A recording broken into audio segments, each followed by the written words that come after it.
Happy New Year sa inyong lahat at masaganang bagong taon. To be exact, 19 years, 5 months at 3 days na pala ako ngayon. Kasi dumating ako dito sa Kuwait noong July 28, 2005. So magdadalawang dekada na rin pala ako dito. Tulad yung sabi ko, naging parte na ng buhay ko. Yan yung lagi kong inuupuan po tayo. So, isang maganda at mapagpalang araw sa inyong lahat. Ngayon ay huling araw ng 2024. December 31, 2024 at 5:15 in the morning na. At ito, naghahanda ako papasok ng trabaho. Pero bago matapos ang taon na to, gusto ko kayong bagtiin lahat ng isang Happy New Year at masaganang bagong taon. Ako pala si Ronnie, isang OFW sa kasalukuyan dito sa bansang Kuwait. At ito, papasok na tayo ng trabaho. Buti nilalakad ko lang yung place ng aking trabaho. Malamig. Taglamig na talaga. So talaga niyang buhay dito sa abroad.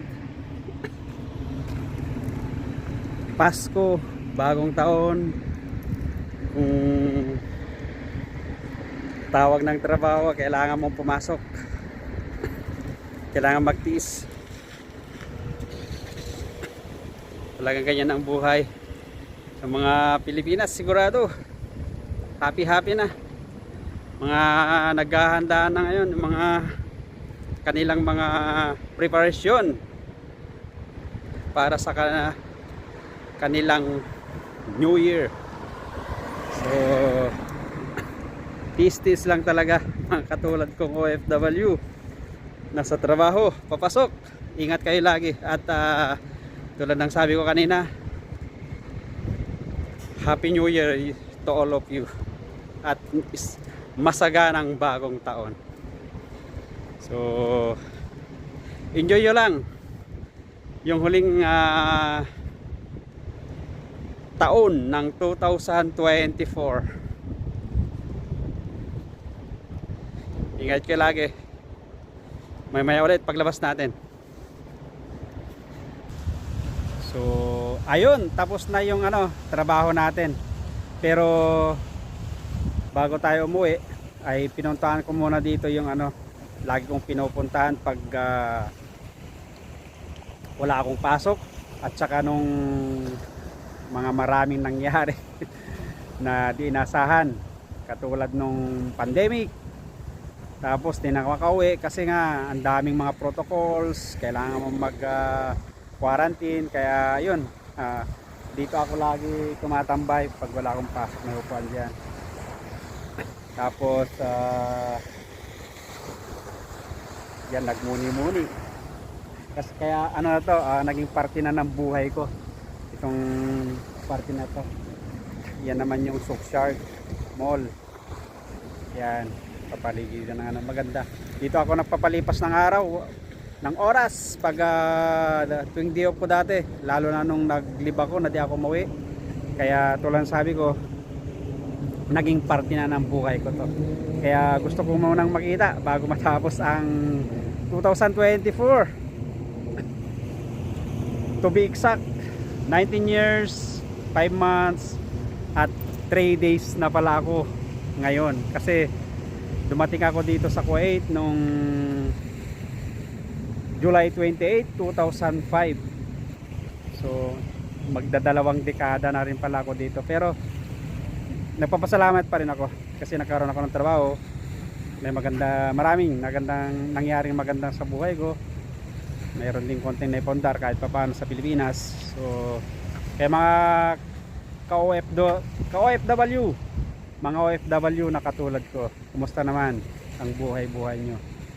Mahirap, ang hirap magtiyaga, sakripisyo, yan sabi nga nila. Pero kailangan natin talaga yan kasi nga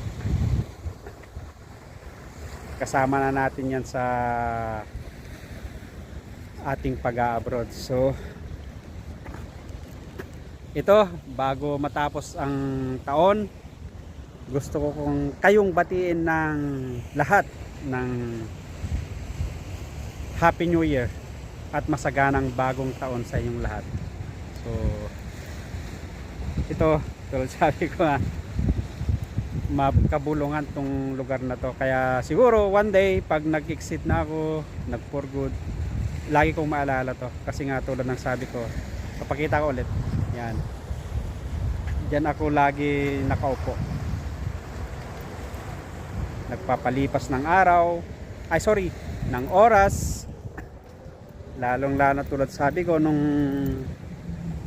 naglib ako na hindi naman ako umuwi kasi nga ang daming kailangan gawin, protocol, lalong lalo na yung quarantine dati ng 2000 COVID, ng past COVID 20 ba yun, tagal nun, ilang taon.